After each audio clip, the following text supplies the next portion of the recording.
Bonjour à tous, bienvenue en ce mercredi 28 avril. Donc merci d'être toujours aussi nombreux pour cette 5e webconférence depuis le confinement sur le thème des marchés financiers. Donc cette semaine, le confinement bouscule les habitudes des consommateurs. Est-ce un mouvement éphémère ou durable? Donc 3 intervenants cette semaine confinés. Donc Cédric Louboutin, responsable de l'offre financière. Bonjour Cédric. Bonjour. Maxime Orange, responsable clientèle privée. Bonjour Maxime. Et Lionel Duverger, que vous connaissez Bonjour à bien. tous.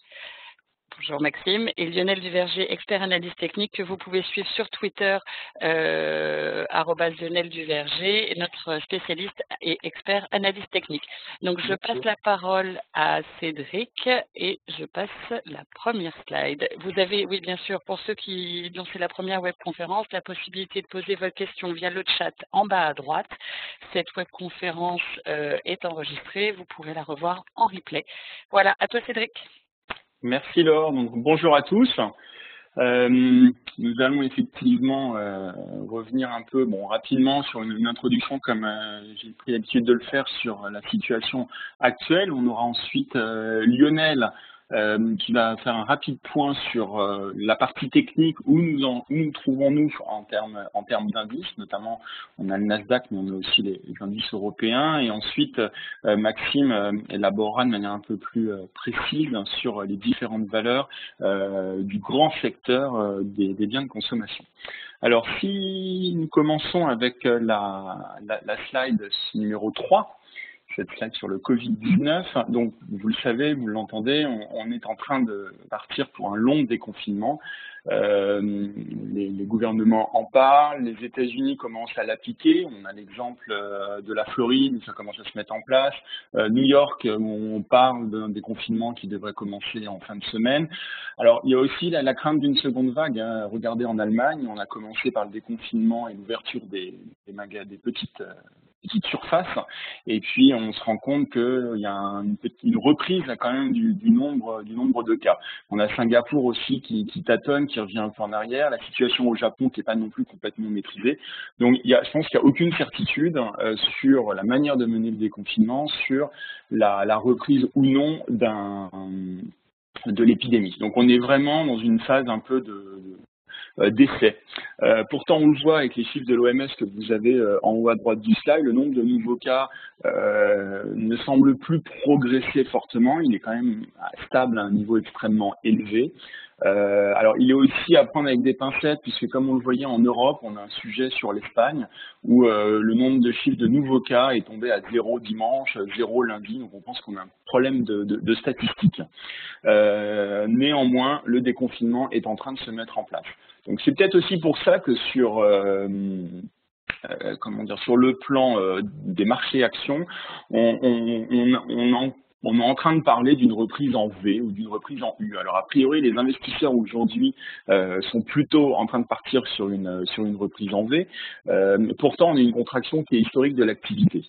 Un bon exemple, c'est l'effondrement des prix du baril. Alors au-delà de la guerre des prix entre certains membres de l'OPEP et les États-Unis, il y a avant tout une contraction de la demande de pétrole de l'ordre de moins 30% qui est liée à cet effondrement de l'économie mondiale. Par ailleurs, on peut prendre aussi quelques données que je trouve toujours intéressantes. Le consensus, donc tous les analystes financiers, les prévisions qu'ils font au niveau européen sur le stock 600 pour les prévisions de bénéfices par action des entreprises, on attend une contraction de 15% pour l'exercice en cours, avec bien sûr aux deux extrémités, vous avez d'un côté les technologies, le secteur des technologies qui est plutôt sur des niveaux positifs de croissance des bénéfices par action, et à l'inverse, tout au bout, des révisions très fortes, hein, plutôt inférieures à 30% pour les secteurs comme l'aéronautique, le secteur des banques ou le secteur des hôtels et des loisirs. Au niveau global, on attend une contraction du PIB, notamment en Europe, de l'ordre de 6%, aux US de l'ordre de 4%. Donc, il y a aussi la question qui revient souvent, inflation ou déflation. Alors, vous recevrez dans le courant de l'après-midi un écrit qui a été fait par nos stratégistes, mais Aujourd'hui, c'est vrai qu'on a déjà encore une fois un problème technique, parce qu'avec les fermetures de magasins de manière très très forte, on n'arrive pas à avoir des statistiques très fiables sur le niveau des prix. Les enquêtes de terrain, effectivement, représentent entre 40 et 50% dans la production des chiffres de l'inflation. Ceci étant dit, la banque privée de BNP Paribas table plutôt sur un scénario de déflation à court terme, même si l'inflation à moyen long terme repartirait. Mais la crise économique étant tellement profonde qu'on ne voit pas comment on pourrait avoir une reprise de l'inflation forte à court terme, en tout cas. D'un point de vue des investisseurs et des indices, comme je l'indiquais tout à l'heure, les investisseurs sont plutôt en train de miser sur une reprise en V. Le bon exemple, c'est le Nasdaq, quand Lionel reviendra dessus, mais il y a une vraie surperformance du Nasdaq par rapport aux autres indices. On est à moins 2,3% de performance négative depuis le début de l'année, donc ce qui est vraiment extrêmement faible comparé à des indices européens qui sont plutôt à moins 25, moins 26, ou même les grands indices américains comme le Dow Jones qui sont plutôt à moins 15. Donc on a un véritable écart. Et alors ceci est à rapprocher naturellement des réponses massives qui ont été faites par l'ensemble des banques centrales et des gouvernements en termes de politique économique, en termes de politique monétaire. Ce qui fait que au final, nous ne modifions pas notre vision à moyen long terme, qui est qu'on est dans un marché qui offre des opportunités pour tout investisseur moyen long terme, avec un contexte court terme qui reste tout de même assez incertain. Lionel, je te laisse la parole. Oui. Pour la partie technique, sur le slide d'après. Oui. Alors là, on s'intéresse plutôt à la partie court terme. On est sur l'Eurostoxx 50, depuis donc là, la baisse du début d'année et le rebond qu'on fait depuis la mi-mars. Donc on a eu une phase de rebond plutôt forte au début, d'environ 3 semaines. Et ce qu'on constate là depuis 3 semaines, depuis le 7 avril, c'est qu'on est dans une zone de neutralité intermédiaire à court terme. Les choses ne sont pas toujours binaires, ce n'est pas forcément haussier ou baissier, il peut y avoir des phases intermédiaires d'hésitation du marché, des phases d'équilibre. C'est ce qu'on est en train de connaître à court terme, puisque l'Eurostoxx 50 évolue à plat depuis maintenant 3 semaines. On a validé pas plus tard que vendredi la partie basse de cette zone en tant que zone support court terme, et on est en train de tester en ce moment même, 2 jours plus tard, la partie haute. Je ne suis pas devin, je n'ai pas de boule de cristal, donc je ne peux pas vous dire si ça va ou pas sortir par le haut. Ce qu'il faut dans ces cas-là, c'est de prendre acte de cette configuration neutre et puis essayer de s'adapter. Si ça sort par le haut, essayer d'accompagner ce mouvement sans trop savoir exactement jusqu'où il pourrait nous mener, et au contraire, si ça sort par le bas, être plus prudent au moins pour un temps. Voilà ce qu'on peut dire à ce stade sur l'Eurostoxx 50. Et sur la diapositive suivante, Laure, si tu peux passer, s'il te plaît. Voilà, donc là, c'est une toute autre vision des choses. C'est ce que disait Cédric, c'est la surperformance du Nasdaq. Alors vraiment, là, on est sur du long terme. Je vous ai mis 5 ans d'historique, mais on pourrait remonter même à 10 ans, puisque la ligne de tendance haussière que vous voyez en haut sur le Nasdaq est valable depuis bientôt 10 ans, 2010, 2011, 2016, il y a un point de contact, 2018 et 2020. Donc là, vous avez, c'est un des rares indices qui est toujours en tendance haussière long terme. Et la surperformance s'est même accélérée en ce début d'année à l'occasion de la baisse. Et c'est vérifié encore ces dernières semaines, puisque le Nasdaq, comme disait Cédric, a rattrapé une grosse partie de la baisse récente et est quasiment à zéro depuis le début de l'année. Donc là, on est sur quelque chose de différent. On en a parlé à l'occasion d'une précédente webconférence sur les raisons fondamentales qui font que cet indice et le secteur de la technologie surperforment. Et ça, c'est vraiment une surperformance de long terme toujours intacte. Donc, on est toujours surpondéré sur ce secteur-là. Je laisse la parole pour la diapositive suivante.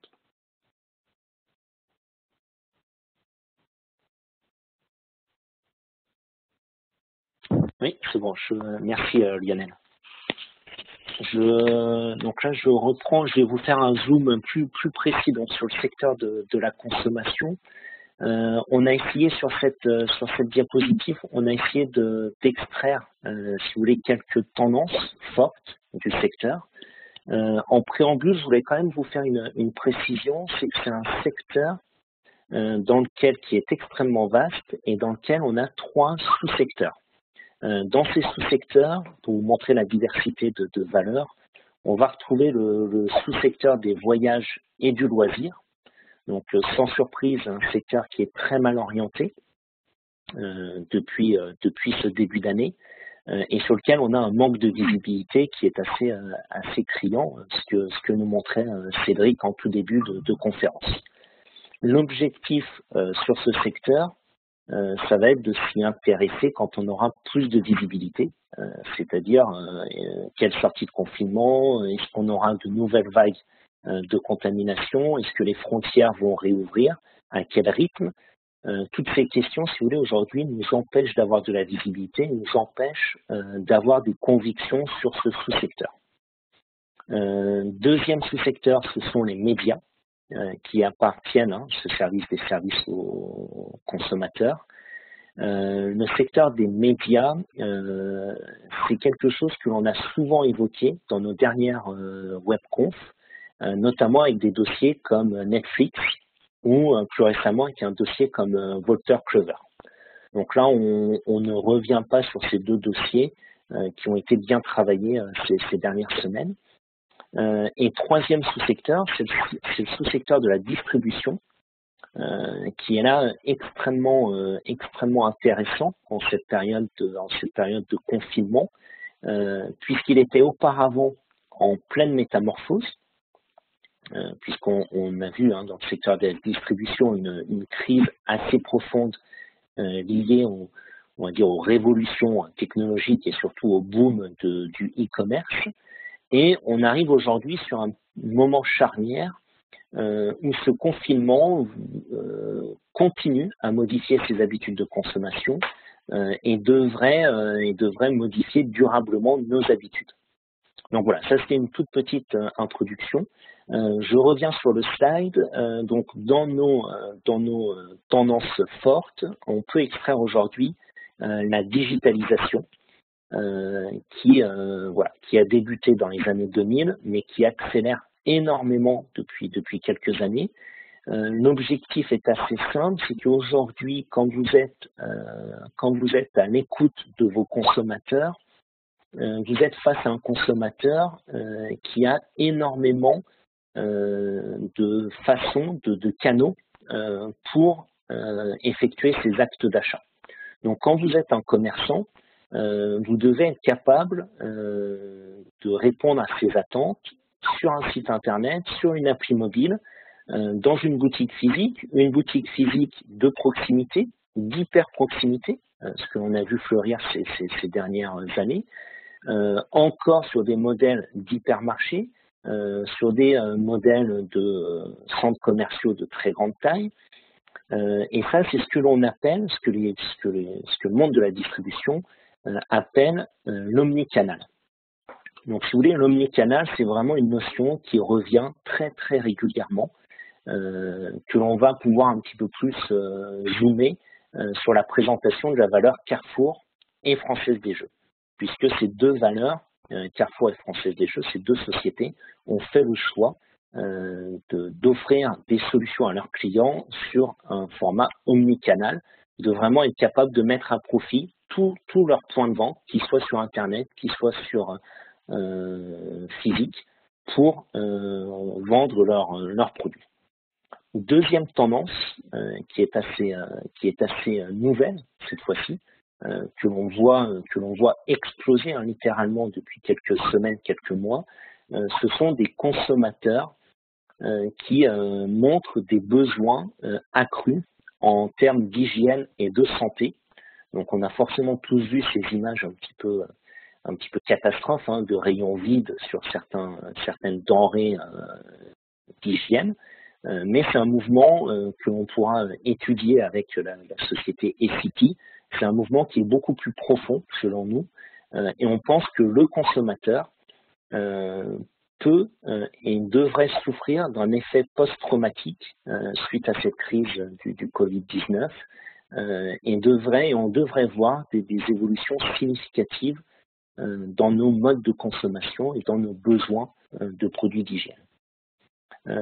Troisième tendance qui sera évoquée également à travers le cas Walt Disney, c'est le monde d'après au niveau du tourisme, au niveau du loisir et la difficulté qu'ont les acteurs à se projeter dans ce monde puisque demain matin, dans une semaine, dans un mois, dans quelques mois, peu importe, lorsque le virus ne sera plus là, comment vont réagir ces sociétés, comment ces sociétés vont réussir à réouvrir progressivement leur parc d'attractions. Et vous pouvez remplacer parc d'attractions par chaîne d'hôtels, par toute une série de lieux de concentration de public, salles de spectacle, universités, etc. Voilà pour cette slide. Ce que je vous propose, c'est de rentrer donc tout de suite sur le premier dossier. Donc c'est un dossier sur lequel on est à l'achat. C'est le dossier Carrefour, qui est donc, je présente très brièvement la société, qui est connue de tous. Ce qui est important à mémoriser sur cette société, c'est qu'on a eu en 2017 la nomination d'un nouveau PDG, Alexandre Bompard, PDG à succès qui arrive de chez Fnac et qui avait à l'époque redressé significativement la Fnac en créant également un géant puisqu'il a contribué à fusionner Fnac et Darty. Donc aujourd'hui, on a ce PDG à la tête de Carrefour depuis 2017 qui a immédiatement, à son arrivée, lancé un plan majeur d'investissement qui avait deux échéances, 2020 et 2022. C'est vraiment un point clé puisqu'à l'époque, l'objectif c'était de faire entre 2 et 3 milliards d'économies afin de financer un plan d'investissement de 2,8 milliards d'euros dans le digital. Donc, si vous voulez, c'était à l'époque une évidence qu'il fallait investir dans le digital, mais si vous voulez, aujourd'hui, on est au-delà de l'évidence. Aujourd'hui, on est dans une notion plutôt de survie, c'est-à-dire que l'acteur de distribution alimentaire qui n'a pas de site internet, qui n'a pas de capacité de livrer ou de capacité à effectuer du drive, est aujourd'hui dans une situation extrêmement difficile. Et on est bien loti en France, donc ça nous paraît une évidence, mais Carrefour, qui est également investi en Italie, qui est investi en Espagne, qui est un des plus gros acteurs au Brésil, si vous voulez, ce plan d'investissement dans le digital a bien évidemment été dupliqué dans toutes ces zones géographiques. Donc ça lui offre aujourd'hui un avantage concurrentiel et en France, pas forcément un avantage concurrentiel, mais en tout cas ça lui a permis de récupérer son retard, de rattraper son retard. Pour avoir peut-être quelques ordres de grandeur, Carrefour, pour rappel, c'est la moitié de son chiffre d'affaires en France, un tiers réalisé en Espagne et en Italie, et un tout petit peu plus de 20% réalisé au Brésil. Sachant qu'à ce jour, un des grands objectifs de ce plan 2020-2022, c'était de rétablir la rentabilité en Europe, puisque quand vous regardez le résultat opérationnel de Carrefour, il est réalisé à 3/4 au Brésil. Donc aujourd'hui, c'est vraiment le Brésil qui porte le groupe et dans quelques temps, on espère que l'Europe va retrouver ses niveaux de marge normatifs. Je voulais pas préciser sur Carrefour. Carrefour annonce ses résultats trimestriels ce soir. Donc on en saura aussi un petit peu plus sur l'impact du confinement et du Covid-19 dès ce soir. Ce que l'on peut dire par contre dès aujourd'hui, c'est que le confinement porte les ventes du groupe et valide les investissements de ces dernières années dans l'omnicanal. Ça a vraiment été, c'est là où on peut appuyer un petit peu sur cette notion de vente omnicanal. L'objectif aujourd'hui, c'est qu'un client qui souhaite passer une commande sur Carrefour puisse se connecter au site internet, faire sa commande et choisir tout type de retrait. Une livraison à domicile, un click and collect dans un lieu de retrait qui n'appartient pas à Carrefour, une solution de drive sur site, ou alors venir faire ses courses en supermarché. On voit, si vous voulez, des explosions en termes de vente, puisque donc les premiers chiffres qui nous ont été donnés, c'est que les ventes, les livraisons à domicile pour tout ce qui est du commerce alimentaire ont augmenté de plus de 50% sur le premier trimestre. Donc on peut imaginer une tendance qui se poursuive sur le deuxième trimestre. Ce que l'on peut préciser également sur ce cas d'investissement sur Carrefour, c'est que vous avez, là je vous fais part à voix haute de remarques que j'ai pu avoir de la part de clients. Si vous voulez, au début, on pouvait s'inquiéter peut-être de l'effet stockage. C'est-à-dire qu'on se dit, bon, les ventes de Carrefour, comme des autres acteurs, sont bonnes parce que tout le monde s'est rué dans les hypermarchés pour stocker des denrées alimentaires ou non alimentaires. Donc ça, c'est 100% vrai. C'est ce qui a eu lieu les premières semaines. Sauf que le confinement dure et qu'on est rentré dans ce que l'on appelle du report de consommation depuis, puisque forcément toute cette consommation qui n'a plus lieu hors du domicile, tous ces restaurants qui sont fermés, ces restaurations collectives, les cantines pour les enfants, les restaurations collectives d'entreprises, tous ces achats se sont reportés vers les hypermarchés, vers ces grands distributeurs que sont Carrefour et les concurrents. Donc là, on devrait vraiment avoir une dynamique assez intéressante. Ce que l'on va surveiller dans les mois et trimestres qui viennent, c'est est-ce que ces habitudes de consommation vont durablement s'inscrire. Est-ce que, enfin, le e-commerce alimentaire, qui est assez faible en Europe, est-ce que le e-commerce alimentaire va réellement se développer, se démocratiser, et est-ce que tous ces consommateurs qui ont pris de nouvelles habitudes pendant ce confinement vont conserver ces habitudes, ce qui serait une vraie bonne nouvelle pour une société comme Carrefour. Voilà ce que l'on pouvait dire sur Carrefour. Deuxième dossier que l'on étudie. Alors, Maxime, oui. Comme j'avais deux questions spécifiques à Carrefour, je me permets de te les Bien poser sûr. maintenant. Tu as parlé du Brésil. Est-ce que la situation politique au Brésil ne fragilise pas Carrefour à terme? Ça, c'est pour la première. Et peut-être faire un focus un peu plus précis sur la chute de début avril. Comment tu l'expliques? Alors, aujourd'hui, le parcours boursier, je pense que quand on parle de la chute début avril, c'est peut-être en rapport avec le parcours boursier. C'est vrai qu'aujourd'hui, le parcours boursier de Carrefour ne reflète pas ce que l'on peut voir dans les chiffres. Ça s'explique de différentes façons. Déjà, Carrefour est un modèle qui est exposé à l'Espagne et à l'Italie. Donc c'est quelque chose aujourd'hui qui peut effrayer certains investisseurs. Ça c'est un premier point.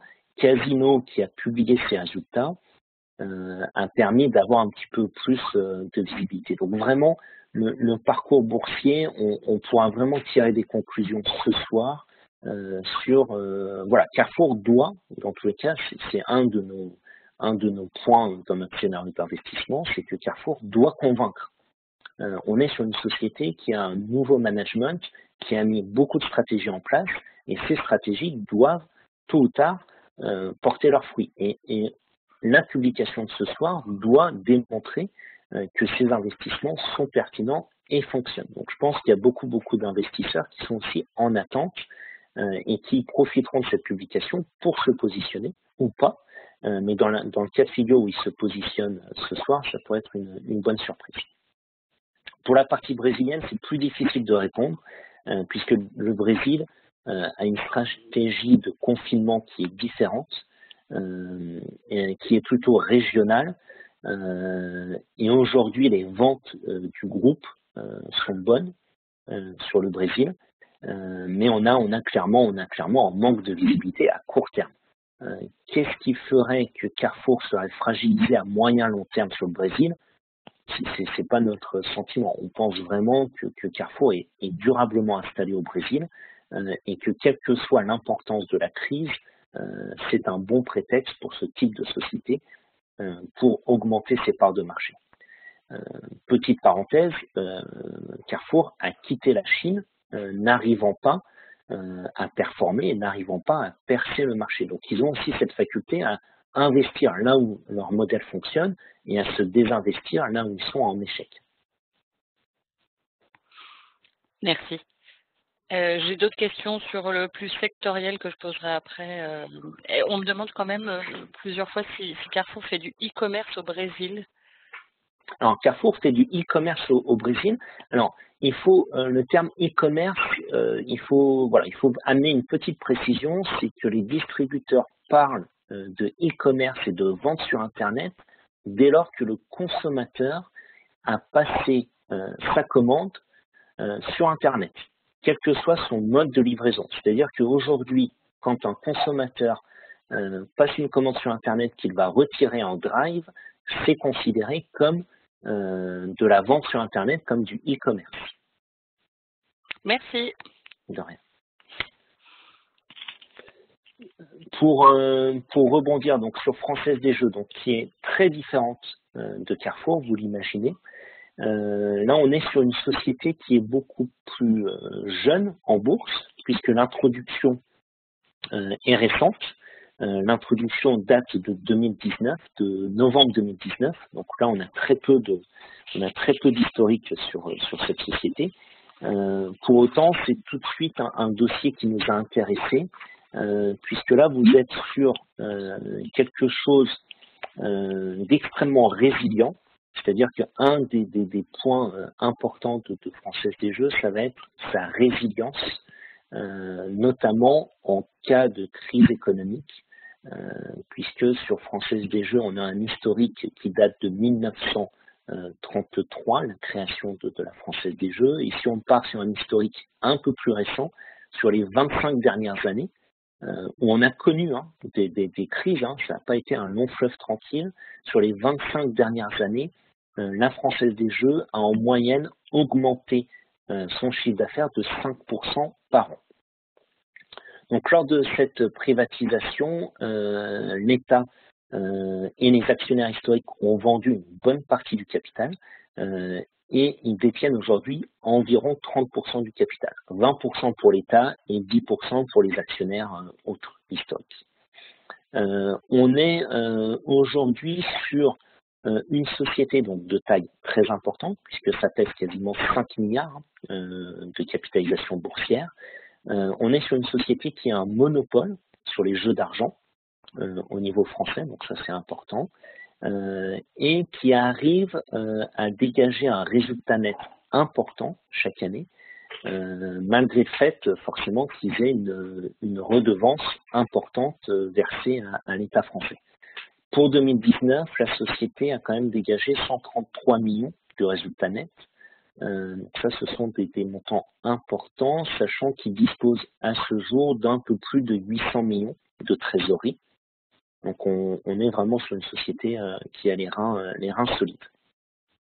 Au niveau de la présentation de la société, ce que l'on peut extraire comme point intéressant dans cette période un petit peu où on manque de visibilité, c'est qu'aujourd'hui, vous êtes sur un acteur qui s'adresse à un Français sur deux, puisque vous avez un Français sur deux qui joue par un biais ou un autre avec la Française des Jeux. Donc ça, c'est extrêmement important.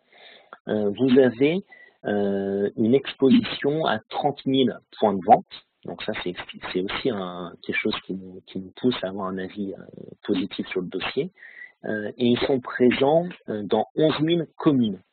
Donc c'est-à-dire que vous êtes aujourd'hui sur un acteur qui est plus présent que la Poste au niveau du territoire et qui va permettre dans les années qui viennent de développer des solutions digitales. Donc ça déjà, de nombreux contrats ont déjà été signés. Pour ceux qui ne le savent pas, si vous êtes par exemple non connecté, si vous êtes dans une zone blanche, que vous n'avez pas la possibilité de payer vos impôts sur Internet, vous pouvez le faire en bureau de tabac à travers le terminal de paiement Française des Jeux. idem pour les amendes, idem pour toute une série de timbres fiscaux. Donc là, aujourd'hui, c'est quelque chose qui marche très bien, qui est en développement. Ils ont des partenariats pour des transferts d'argent. Donc, si vous voulez, c'est une toute petite activité de la société, mais c'est pour vous montrer aussi que cette introduction en bourse avait comme intérêt de diversifier une société qui a beaucoup d'atouts. En allant plus précisément sur ces résultats qui ont été publiés la semaine passée, les résultats étaient extrêmement solides, mais fortement impactés par le confinement. Puisque, si vous voulez, la majorité de leurs points de vente ont été fermés, ou en tout cas ont vu un flux de clients beaucoup plus réduit. Et donc, on peut remarquer qu'ils ont eu une baisse d'environ 60% des mises depuis la mi-mars, depuis le confinement. Point positif, c'est que le groupe n'a pas fait appel aux aides de l'État, donc ni pour du chômage partiel, ni pour des décalages de taxes. Et donc, ça leur permet de maintenir un dividende. Donc, même si celui-ci a été abaissé, ils verseront quand même pour cette année un dividende de 45 centimes par action. Petite chose que l'on peut extraire de cette période nouvelle, de cette période récente, c'est qu'on a une augmentation de 16% des mises sur Internet. Donc là, on parle de l'application française des jeux. Donc, on a un début de report de consommation sur Internet. Donc ça, idem que pour Carrefour, on va étudier, regarder dans les mois qui viennent, une fois qu'on sera sorti du confinement, est-ce que les habitudes du consommateur vont évoluer durablement? Est-ce que tous ces clients qui ont créé leur accès sur le site français des jeux vont privilégier cet outil qui est bien évidemment plus rémunérateur pour le groupe. Peut-être une forme de conclusion pour cette présentation française des jeux. On est sur une société qui souffre beaucoup moins que ses concurrents, puisque la Française des Jeux a quand même des concurrents, notamment sur Internet. Et là, c'est la Bérésina.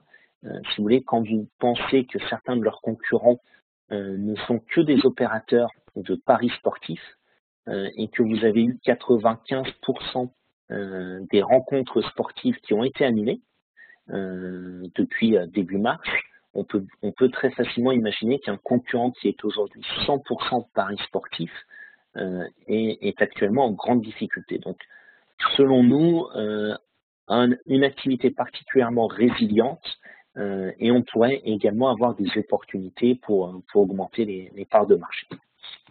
Alors, j'ai deux questions sur la Française des Jeux. Est-ce qu'on a une idée des revenus de la Française des Jeux à l'international? Est-ce que la Française des Jeux intervient?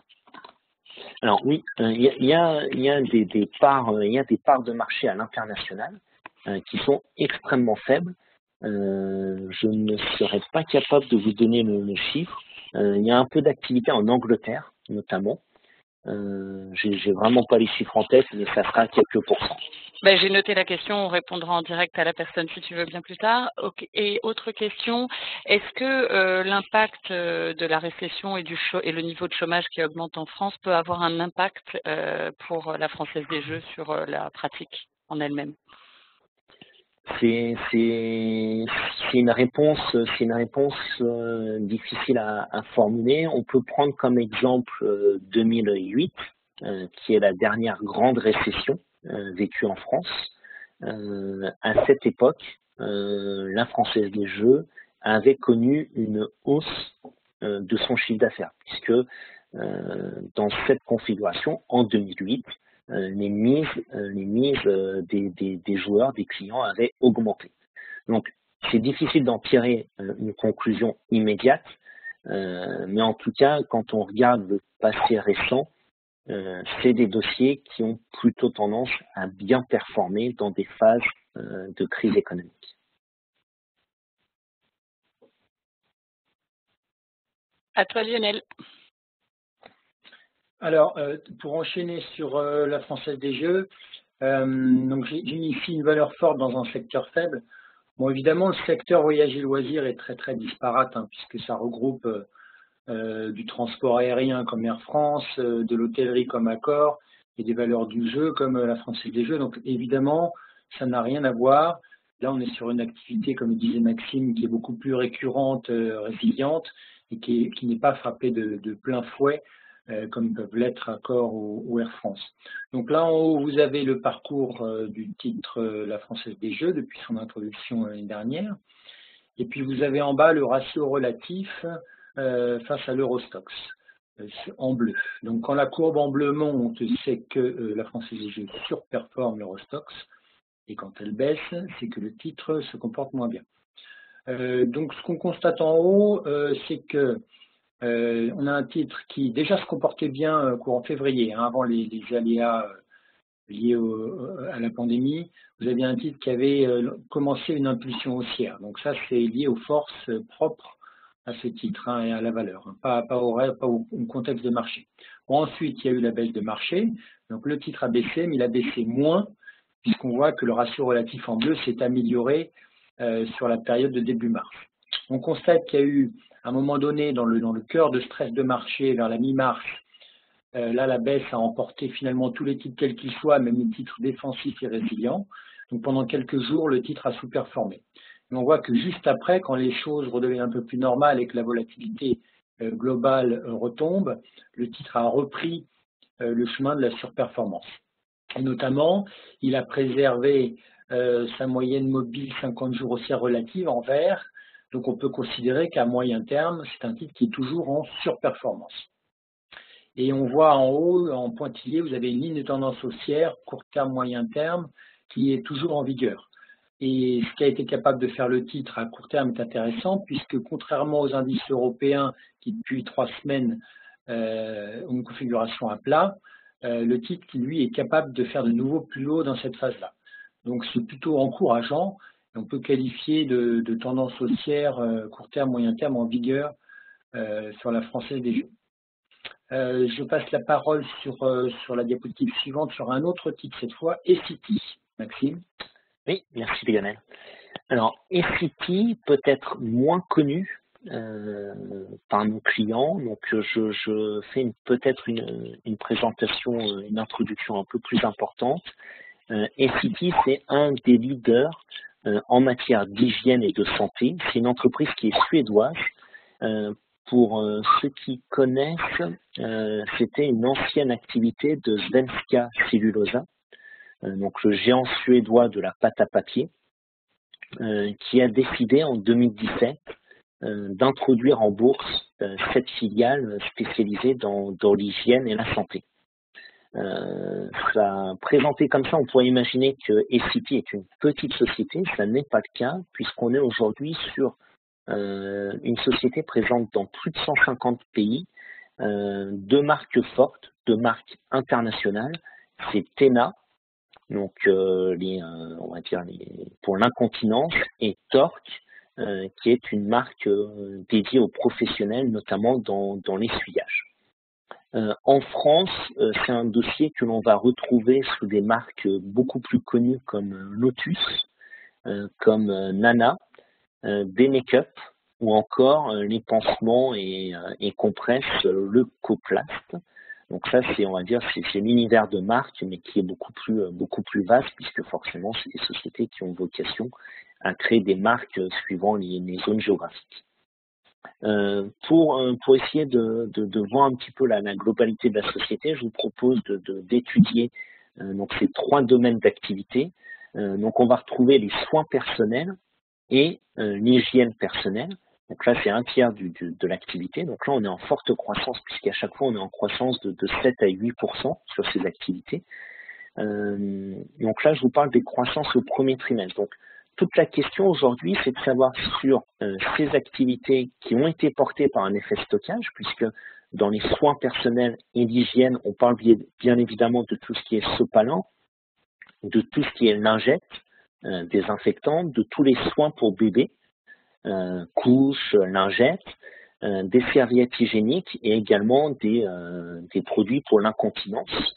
Donc là, on a eu un effet forcément stockage qui était important et forcément, on étudiera dès le trimestre prochain est-ce que ce stockage s'est transformé en consommation durable et est-ce que nos habitudes changent, est-ce que notre usage de lingettes désinfectantes, pour caricaturer, va durablement augmenter.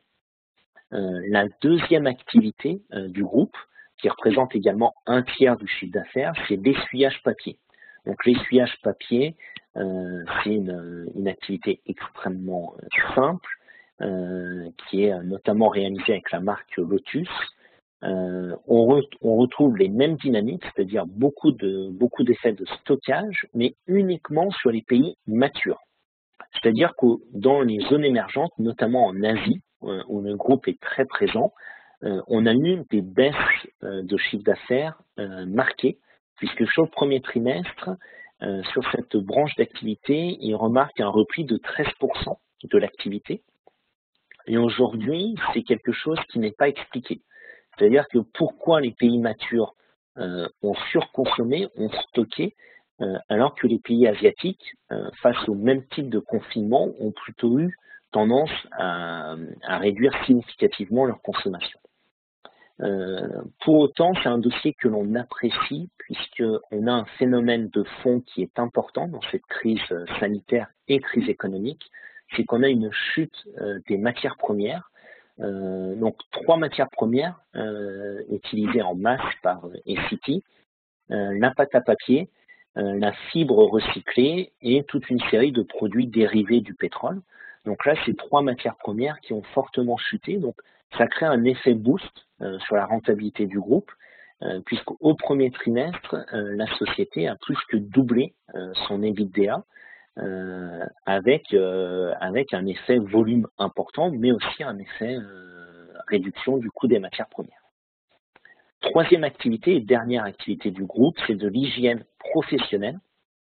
Donc là, c'est quelque chose qui va nous intéresser un petit peu pour le futur, puisque forcément, on a eu un boom de l'activité sur le premier trimestre avec 25% de hausse de chiffre d'affaires sur l'hygiène professionnelle, alors que la majorité des professionnels ont dû fermer leurs activités. Mais pour autant, ils ont eu une volonté et une inquiétude de se prémunir de rupture dans la chaîne d'approvisionnement et ils ont eu peur que les fournisseurs ne soient pas capables de les alimenter, notamment en gel hydroalcoolique et dans toute une série de produits d'hygiène où forcément un professionnel a pu se dire je préfère stocker de telle sorte que le jour où je pourrais réouvrir, j'aurai les produits nécessaires à l'accueil du public. La question que l'on se pose aujourd'hui, c'est comment cet effet volume va se digérer dans le temps. C'est-à-dire que est-ce qu'on va avoir une baisse d'activité parce que tous ceux qui ont stocké vont pouvoir utiliser ce stock pendant plusieurs mois, ou au contraire, est-ce que les besoins sont nouveaux? C'est-à-dire que si vous prenez, par exemple, chez les professionnels, on va de, si vous voulez, un professionnel qui utilise les produits Essity, c'est un restaurateur, c'est une chaîne d'hôtels, mais c'est aussi un complexe universitaire, et ça peut être également, et c'est souvent le cas, des usines. Des usines qui, on le voit aujourd'hui, quand Renault annonce la réouverture de ces sites industriels, ça s'accompagne forcément d'un besoin supplémentaire de protéger ses salariés et donc un besoin en produits d'hygiène qui est beaucoup plus important que par le passé. Donc aujourd'hui, voilà, vraiment l'équilibre va être intéressant, c'est est-ce que ces besoins nouveaux vont durablement s'installer et auquel cas Essity pourrait réellement avoir un boost d'activité dans les trimestres qui viennent. Petit point, entre guillemets, point bonus, c'est une société qui a énormément de sites industriels. Et la multitude de ces sites industriels et la maîtrise de sa chaîne d'approvisionnement, notamment sur la pâte à papier et sur les fibres textiles, lui ont permis de faire évoluer quelques usines vers la fabrication de masques chirurgicaux et de masques grand public. Donc aujourd'hui, c'est un des acteurs qui fournit, notamment en Europe, une partie des masques chirurgicaux. Donc ça, on peut imaginer également qu'on est sur une activité qui devrait durer quelques trimestres. Idem pour les gels hydroalcooliques, puisque là, ils ont eu cette capacité de faire évoluer leurs usines. Alors, on me pose une question. Est-ce que la valeur, c'est ECT A ou ECT B? Alors, il y a attention, oui, très bonne question, merci. Il y a plusieurs cotations, puisque c'est une société qui cote aux États-Unis et également sur la bourse suédoise qui est OMX. Donc, il faut bien acheter la société sur OMX, même si la cotation au Nasdaq est une cotation régulière, mais c'est plus simple puisque c'est un titre qui est éligible au PEA. Et nous, on préfère acheter la société B. Autre question, comment se comporte le groupe face à ses concurrents, par exemple Procter & Gamble? Et par ailleurs, mais ça, je ne sais pas si c'est toi qui pourrais répondre, c'est ECT est coté sur quelle plateforme? Je laisse peut-être Cédric nous expliquer après. Tu auras plutôt la question sur... Donc, alors, pour la concurrence, l'étude de la concurrence, aujourd'hui, tout le monde profite de cette augmentation de consommation, à l'exception de ce que j'ai plus ou moins évoqué, de l'Asie, qui a tendance à consommer moins de ces produits en période de confinement. Donc aujourd'hui, on va dire que le mouvement est sectoriel, profite à tous. Là où on a une préférence sur ECT, c'est vraiment sur sa multitude de sites industriels et sur sa capacité à maintenir la chaîne logistique, puisque ça c'est quelque chose qui est crucial, notamment quand tout le monde va sortir du confinement, c'est cette capacité à fournir les clients et à fournir les professionnels. C'est là où on va avoir une vraie valeur ajoutée. Pour la plateforme, dans tous les cas, c'est vraiment sur le Nordic Stockholm Exchange, donc le OMX, hein, c'est la bourse, c'est l'équivalent de Euronext en Suède. Et le code IN, vous pouvez le retrouver sur le slide qu'on vient de vous présenter. C'est la société qui se termine par 164. SE 000 99 22 164.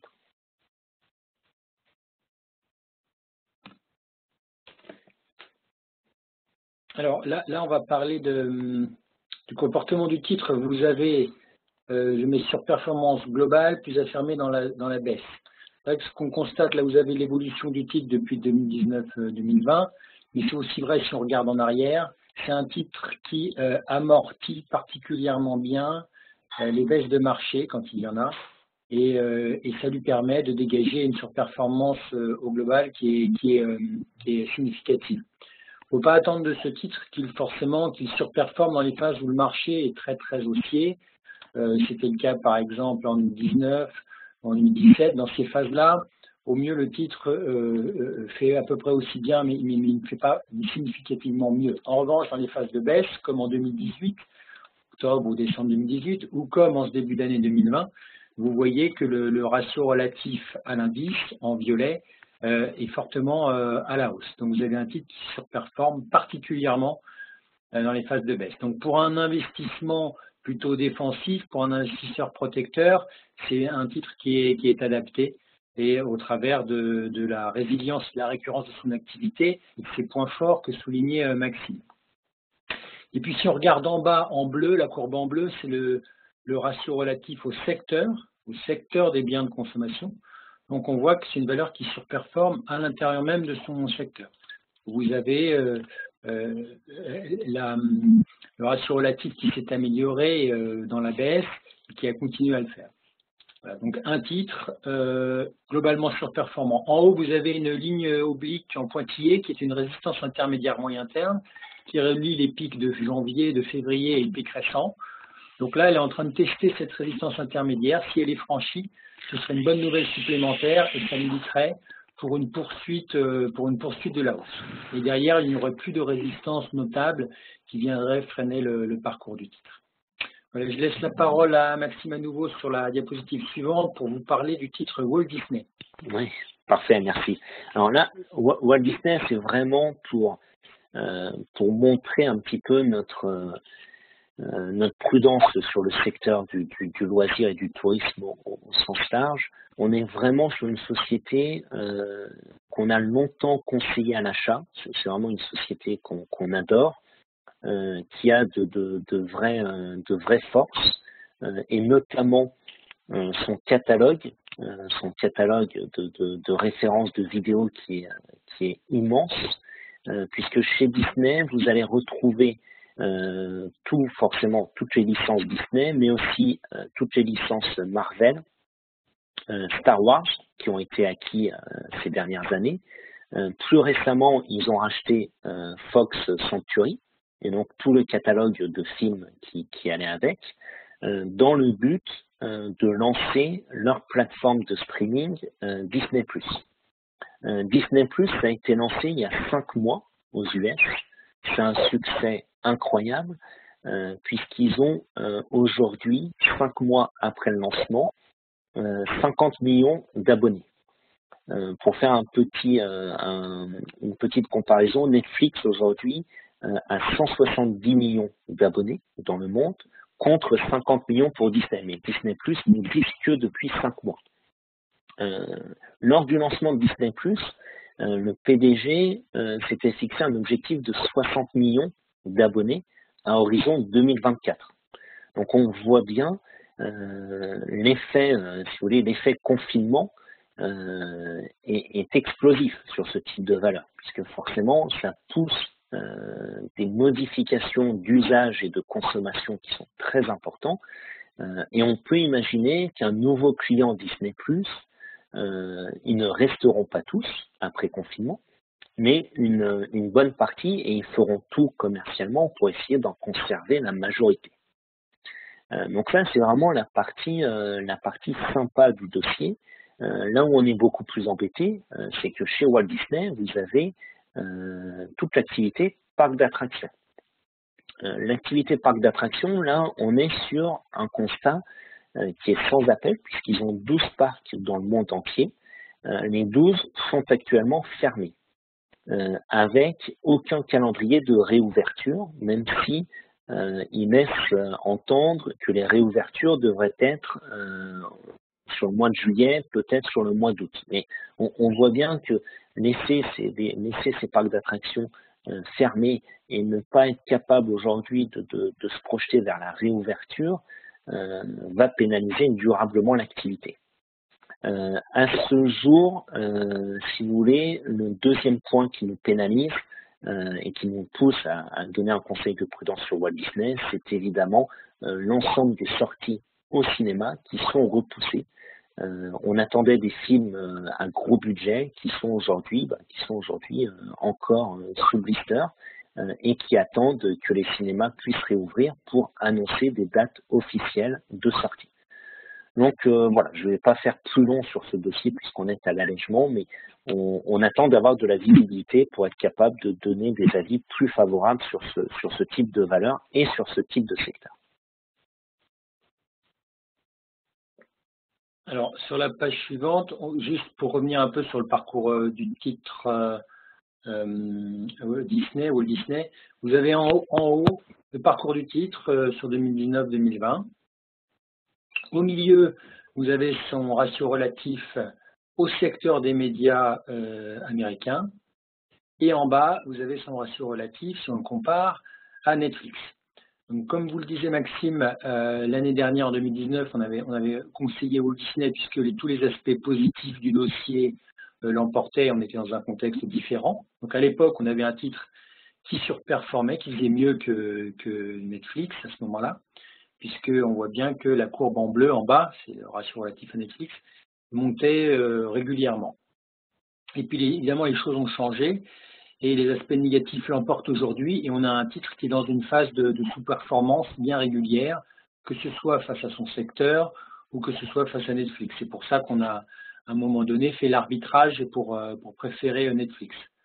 Alors on va voir jusqu'à quand cette sous-performance s'installe et est en vigueur, on verra bien en fonction du contexte, sera sans doute pas éternel, mais pour le moment c'est un dossier sur lequel on reste à l'écart. Et en haut, quand on regarde le niveau de retracement, on voit que le titre a rattrapé dans le rebond la moitié de sa baisse. Ça peut paraître bien en soi, mais ce n'est pas satisfaisant si on regarde que du côté du S&P 500, l'indice a retracé plutôt les 2/3 de sa baisse récente. Donc, dans la baisse, le titre Wall Disney a fait moins bien, et dans le rebond, même s'il rebondit évidemment, il fait moins bien également en termes de qualité et de force du rebond. Donc, pour le moment, c'est un titre sur lequel on reste à l'écart, jusqu'à preuve du contraire, même si un jour ou l'autre, peut-être que les forces du dossier reprendront le dessus.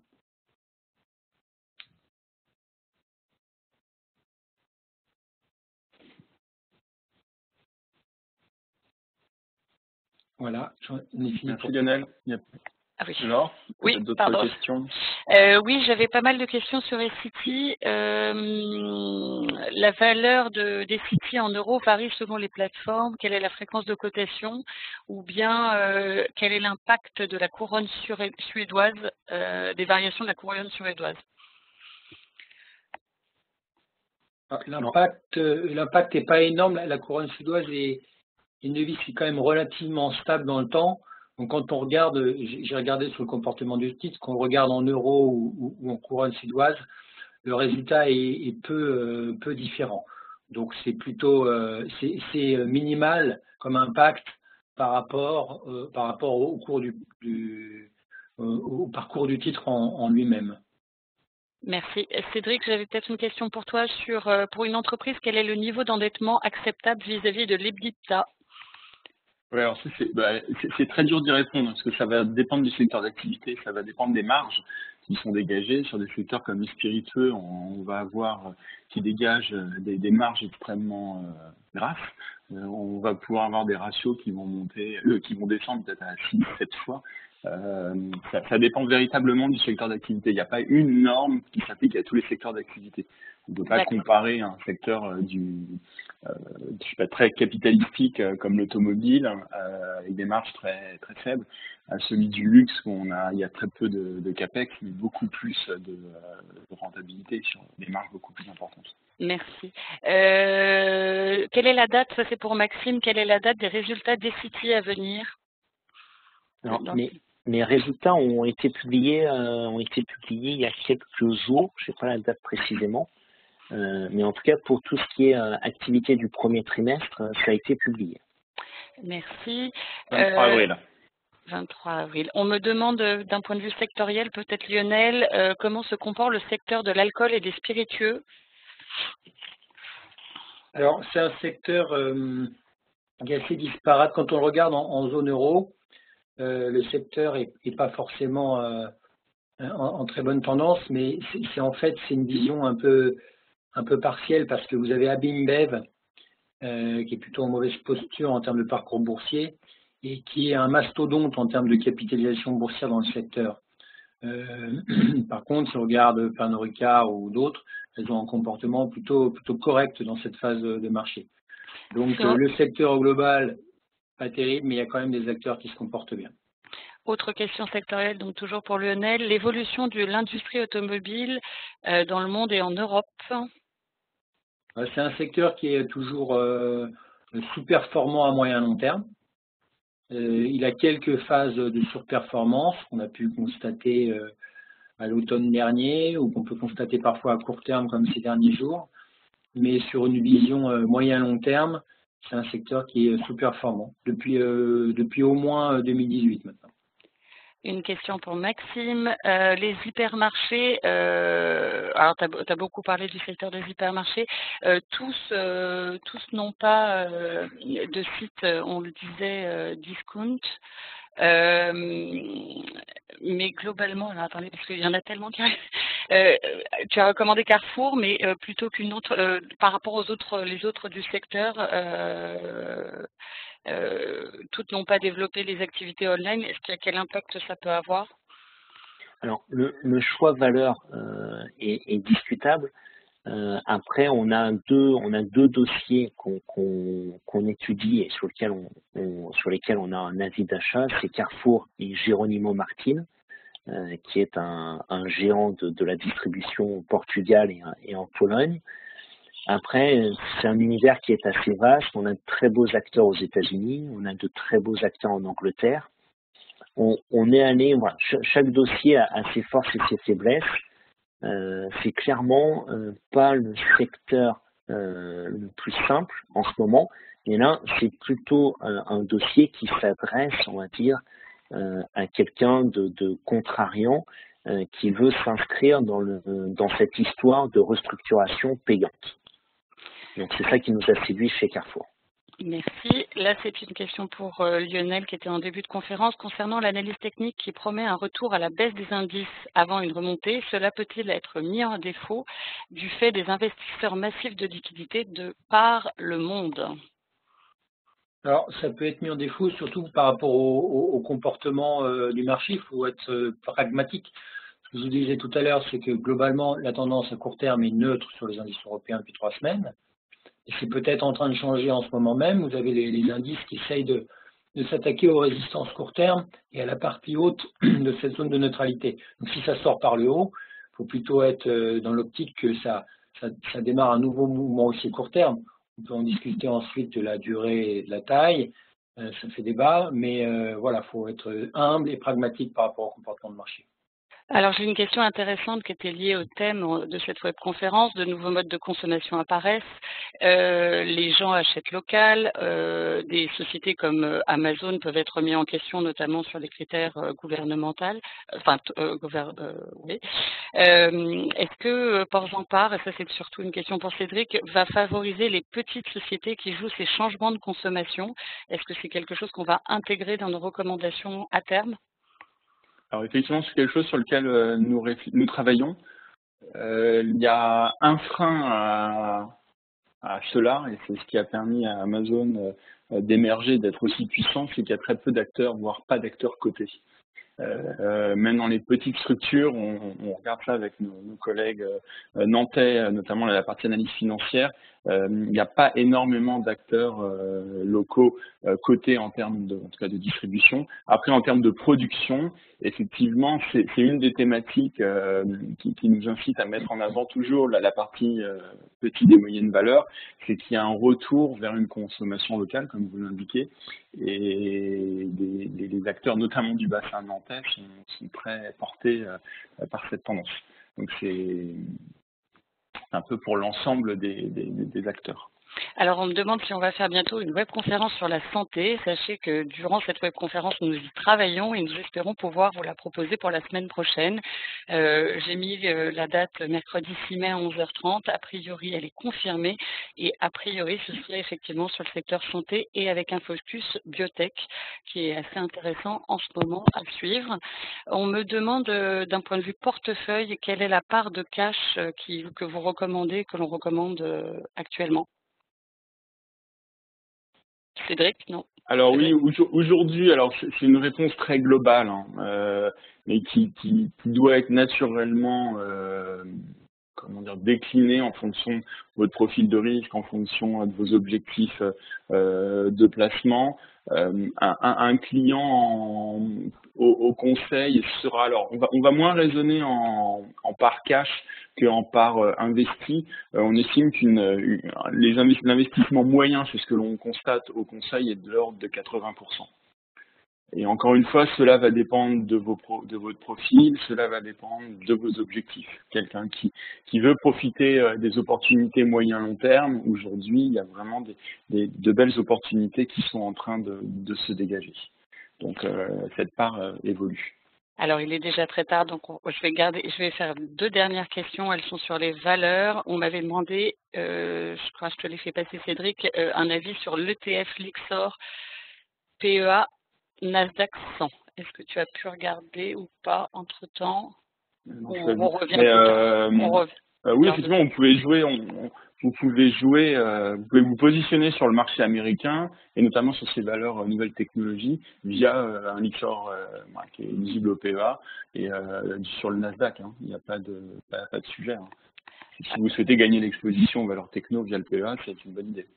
Alors, je ne sais pas si on va la traiter là, parce que je n'ai pas sur ce secteur-là, mais on me demande sur Airbus, est-ce qu'il est pertinent de garder ou de le vendre quand même?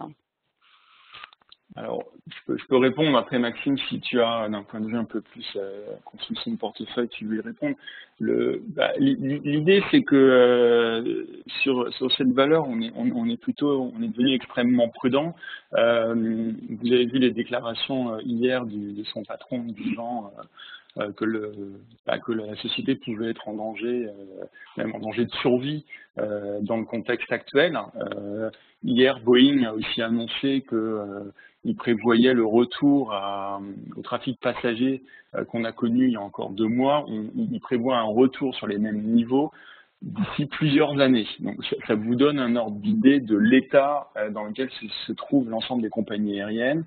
Certaines sont en dépôt de bilan comme Virgin Australia, d'autres sont soutenues par l'État, exemple de Lufthansa qui va recevoir un peu plus de 9 milliards d'euros de l'État allemand, Air France est en pourparlers. Donc le secteur va mal, va très mal.